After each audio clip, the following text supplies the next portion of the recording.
नमस्ते मित्रों, home learning के अंतर्गत आज इस एपिसोड में इकाई नंबर 2 बढ़ती कदम में भाग नंबर 2 में आज जो बाकी रहे पाठ का अभ्यास करेंगे। इस पाठ में हमने पूर्व थोड़ी पढ़ाई कर ली है पहले एपिसोड में, जिसमें हमने हिंदी की वर्णमाला और उसके बाद के अभ्यास 1, अभ्यास 2, अभ्यास 3 और अभ्यास 4 और 5 अभ्यास का अभ्यास किया था। उनकी प्रवृत्तियों में हमने अलग अलग गृह कार्य भी दिया था, तो आपने वह सब कुछ गृह कार्य है अच्छी तरह से कर लिया होगा, ऐसी आशा है, और वह कार्य भी बढ़िया किया होगा। मित्रों, हिंदी में हमने सत्र 2 में इकाई नंबर 2 बढ़ते कदम में सबसे पहले हिंदी की वर्णमाला का अभ्यास किया था। वह हिंदी की वर्णमाला हमारे दूसरे सत्र के हिंदी विषय का मूल बेस है और मूल ज्ञान है। तो फिर आज हम वह ज्ञान को रिपीट कर लेंगे, इसके लिए वही वीडियो देखेंगे। आज हम हिंदी वर्णमाला सीखेंगे। अ, आ, ई, उ, रू, ए, ऐ, ओ, औ, अहा, क, ख, ग, घ, ङ, च, छ, ज, झ, ञ, ट, ठ, ड, ढ, न, ड़, ढ, त, थ, द, ध, न, प, ह, ब, भ, म, य, र, ल, व, श, ष, स, ह, क्ष, त्र, ज्ञ, श्र। आपने हिंदी के स्वर और व्यंजन यानी कि वर्णमाला को उसके उच्चारण के आधार पर अच्छी तरह से समझा और खास तौर पर इसका दृढ़ीकरण भी करें, क्योंकि यह हिंदी भाषा का मूल आधार है, मूल स्रोत है, और इसके आधार पर ही तुम्हारी वांचन लेखन क्षमता आगे बढ़ सकती है।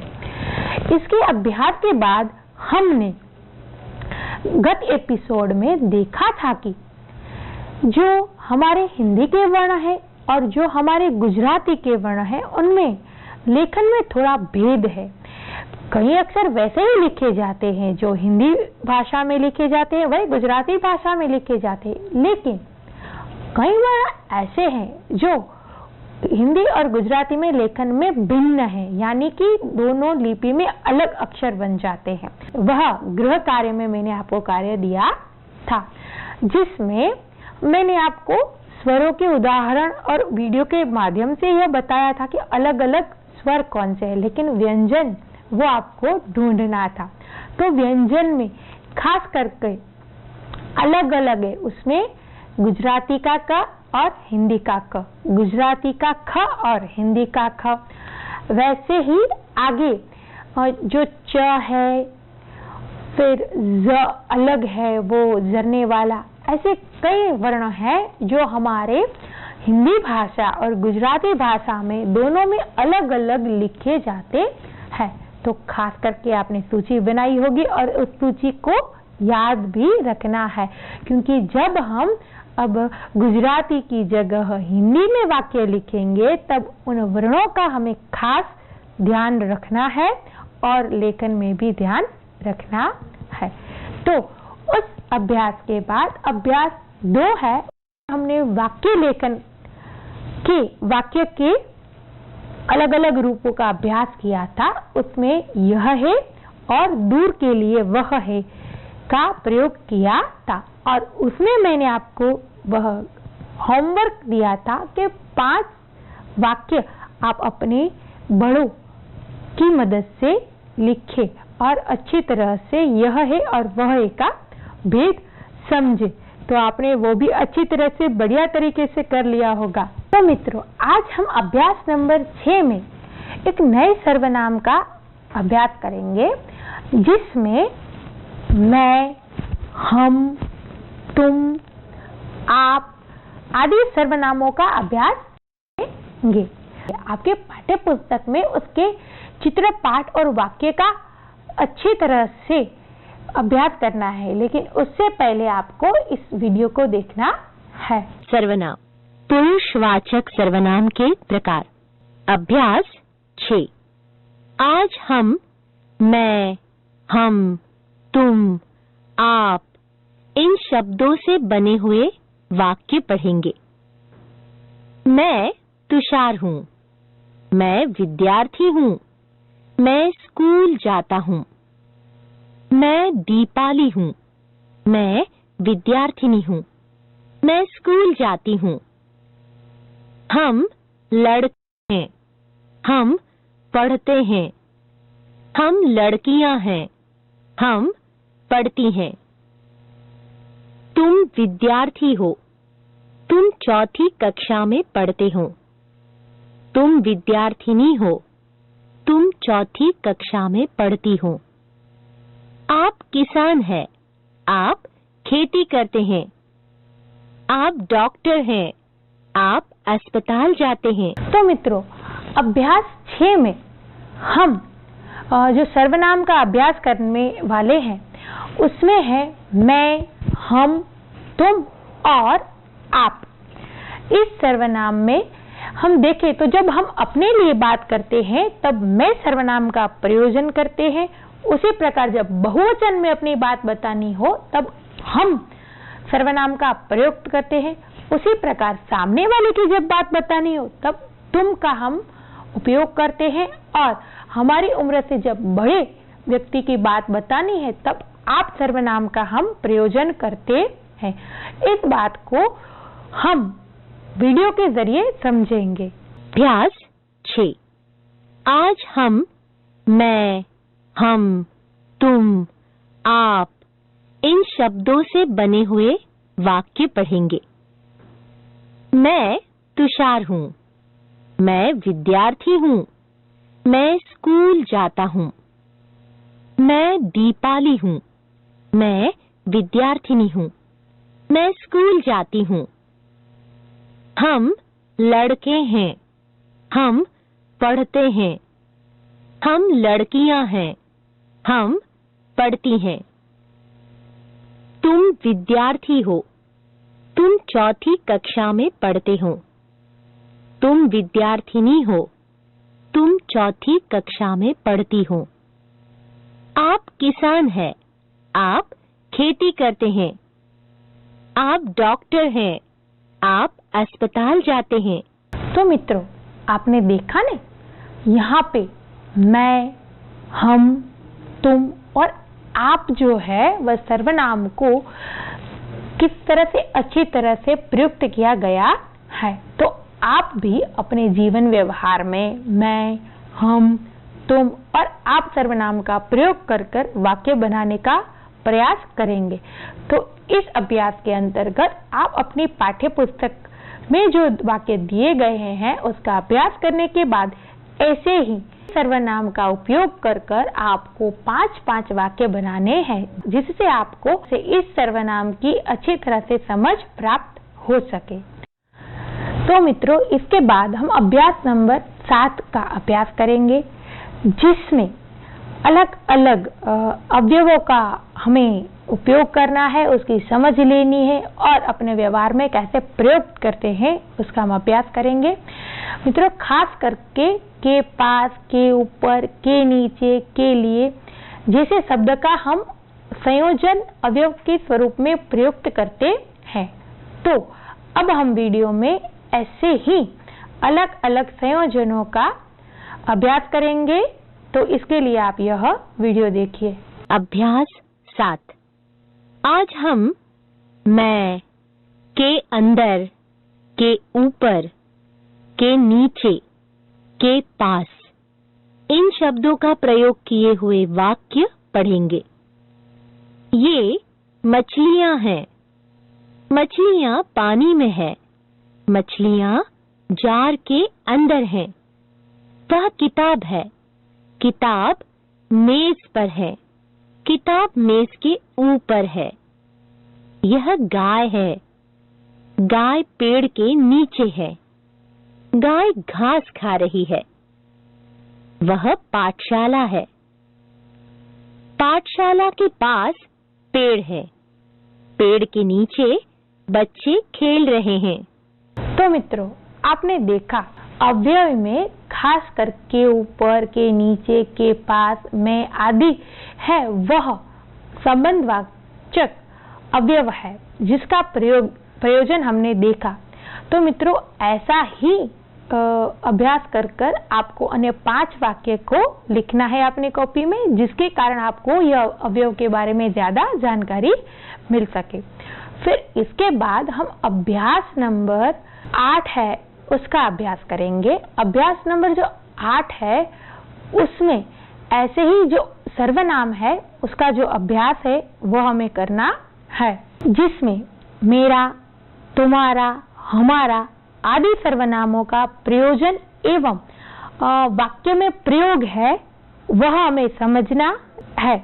तो उसके लिए भी हम एक वीडियो देखेंगे। अभ्यास 8। आज हम मेरा, तुम्हारा, उसका, ये शब्दों का प्रयोग कर बनाए गए वाक्य पढ़ेंगे। यह किताब है। यह मेरी किताब है। वह कलम है। वह अनिल की कलम है। कलम उसकी जेब में है। यह थैला है। यह नवीन का थैला है। यह उसका थैला है। वह कॉपी है। वह आशा की कॉपी है। यह कंपास है। यह तुम्हारा कंपास है। तो मित्रों, हमने अभ्यास नंबर 8 में अलग अलग जो सर्वनाम है उसका अभ्यास किया। तो मित्रों, आपने यह खास करके जो सर्वनाम है उसके भेद को समझकर ऐसे वाक्य अन्य है वह 5 आपको लिखने हैं। आप अपने माता पिता, अपने बड़े भाई बहन और आस पड़ोस के जो बड़े मित्र है उसकी भी मदद ले सकते हैं और ऐसा 5 वाक्य नए लिख सकते हो, जिससे आपकी अच्छी प्रैक्टिस हो जाएगी और पुनरावर्तन के कारण आपको यह बात अच्छी तरह से समझ में आ जाएगी। मित्रों, अब हम अभ्यास नंबर जो 9 है उसकी समझ प्राप्त करेंगे।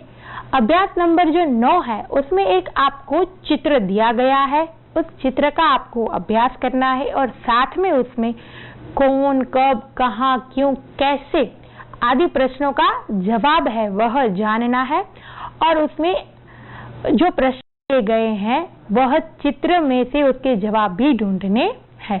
तो यह समझने के लिए हम यह एक वीडियो देखेंगे। अभ्यास 9। चित्र देखकर प्रश्नों के उत्तर लिखिए। प्रश्न, यह क्या है? उत्तर, यह गाय है। प्रश्न, बंदर कहाँ है? उत्तर, बंदर पेड़ के ऊपर है। प्रश्न, गाय कहाँ है? उत्तर, गाय पेड़ के नीचे है। प्रश्न, मोर कब नाचता है? उत्तर, मोर आकाश में बादल देखकर नाचता है। प्रश्न, बंदर क्या कर रहे हैं? उत्तर, बंदर उछल कूद कर रहे हैं। पेड़ पर कितने बंदर हैं? उत्तर, पेड़ पर 2 बंदर हैं। प्रश्न, बंदर आपस में क्या बातें कर रहे होंगे? उत्तर, बंदर आपस में बातें कर रहे होंगे, हमको फल कहाँ खाने को मिलेंगे? प्रश्न, लड़की गाय से क्या बातें कर रही होगी? उत्तर, लड़की गाय से कह रही होगी, अभी तू चरने जा, बाद में मैं तुझे रोटी खिलाऊंगी। समझिए खंडशः लेखन। ऊ, ऊ, अ, आ, ओ, औ,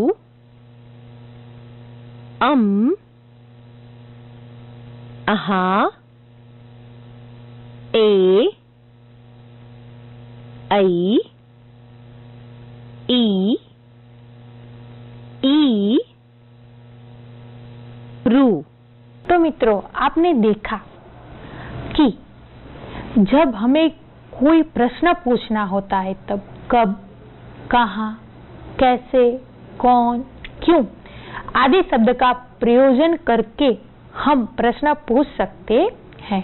तो आपने इस अभ्यास में देखा कि कैसे प्रश्न पूछे जाते हैं और कैसे जवाब दिए जाते हैं। तो आपको ऐसा ही कोई चित्र लेना है और अपने मित्र और मम्मी पापा है या आस पड़ोस में कोई पढ़ा लिखा आपका मित्र है, उसको आपको यह प्रश्न पूछने हैं और आपको जवाब देने का प्रयास करने है। तो इस प्रकार एक्सरसाइज करने से आप प्रश्नवाचक सर्वनाम का अच्छी तरह से अभ्यास करोगे तो आपको वह अच्छी तरह से समझ में आ जाएंगे। और इसके बाद आपको खंडहस्थ लेखन दिया गया था। मित्रों, हमने इस इकाई में ही हिंदी की वर्णमाला का अभ्यास किया है। तो जो वर्ण है वह गुजराती भाषा से अलग है, तो आपको किस प्रकार से सीखना है, तो टुकड़ा कर कर कर एक वर्ण को किस प्रकार से लिखा जाता है उसका भी हमने थोड़ा अभ्यास किया। जो वीडियो में बताया गया था उसमें खासकर वर्ण के जो स्वर है वह स्वर टूटे टूटे रूप में यानी खंडहस्थ रूप में किस प्रकार लिखे जाते हैं उसकी भी हमने समझ ली है। तो आपको उसका भी प्रयास करना है, खास कर कर लेखन करने में खंडहस्थ करके यानी थोड़ा थोड़ा करके किस प्रकार से स्वर है वह कैसे पूरी तरह से लिखा जाएगा, इसकी भी हमने समझ प्राप्त की। तो आज आपको होमवर्क में यह पूरे स्वर है वह खंडहस्थ स्वरूप में से पूर्ण स्वरूप में से लिखने का भी प्रयास करना है। तो इस प्रकार से हम बढ़ते कदम में हिंदी की वर्णमाला, वाक्य लेखन और सर्वनाम, उसके भेद और प्रश्नवाचक सर्वनाम का अभ्यास किया। तो आप अच्छी तरह से अभ्यास करने के बाद अपनी कॉपी में ये वाक्य लेखन करें, जिससे आपको वाक्य लेखन और स्वर वर्ण आदि लेखन में भी अच्छी तरह से दृढ़ीकरण हो सके। तो मित्रों, खंडहस्थ लेखन में जो आपको समझ प्राप्त करनी है उसके लिए आपको पेज नंबर 11 देखना पड़ेगा और उसको खोलना पड़ेगा, जिसमें आपको दिया गया है कि वर्ण है उसको किस प्रकार से आधा आधा करके पूर्ण रूप से बना सकते हैं। तो जो स्वर है वह बनाने के लिए हमें पहले इस प्रकार का शेप बनाना पड़ेगा, फिर उसके नीचे हमें इस प्रकार का शेप बनाना होगा और फिर ऊपर सिरोरेखा बनाकर हम संपूर्ण रूप से उ बना सकेंगे। यानी कि स्वर लेखन है वह यहाँ पे खंडः श करके यानी टुकड़े कर कर पूर्ण रूप से कैसे लिखा जाता है यह बताया गया है। उसी प्रकार जो बड़ा उ है वो कैसे लिखा जाता है, तो सबसे पहले उसके लिए हमें यह 3 है वह बनाना पड़ेगा, फिर उ के पीछे यह बनाना पड़ेगा और फिर उसके ऊपर सिरोरेखा करनी पड़ेगी। इस प्रकार से हमारा उ तैयार होगा। फिर इसके आगे जाए तो हमारा जो वर्ण अ है वह बनेगा। अ बनाने के लिए सबसे पहले ऊपर के अनुसार हमें 3 बनाना पड़ेगा, फिर 3 के बराबर बीच में से एक डंडी बनानी है और फिर उस डंडी को खड़ी पाई से जोड़ना है और खड़ी पाई पर ऊपर सिरोरेखा बनानी है। तो इस प्रकार से हमारा अ स्वर है वह तैयार हो सकता है। फिर दूसरा आ स्वर है। आ स्वर बनाने के लिए सबसे पहले हम 3 है वह बनाएंगे और ऊपर की तरह जो अ बनाया है वह बनाएंगे और बाद में एक खड़ी पाई ज्यादा जोड़ेंगे और ऊपर सिरोरेखा बनाएंगे तो हमारा आ है वह भी जल्दी से तैयार हो जाएगा। इस प्रकार खंडः स करके उ से आ हम कैसे लिखें उसकी समझ हमें यहाँ पे दी गई है। फिर आगे जो अ हमारा बनता है उसमें जो हमने खड़ी पाई जोड़ी थी उसके ऊपर है वह एक मात्रा जोड़ने से हमारा उ कैसे तैयार किया गया है उसकी समझ दी गई है।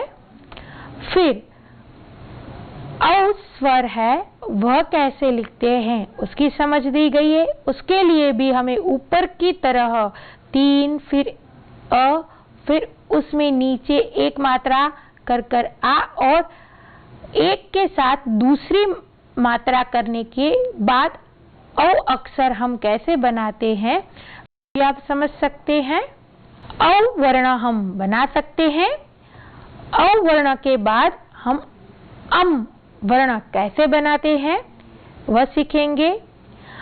उसमें भी पहले तो हमें ऊपर के मुजब अ ही बनाना है और अ के ऊपर एक अनुस्वार एक बिंदु है वह लगानी है।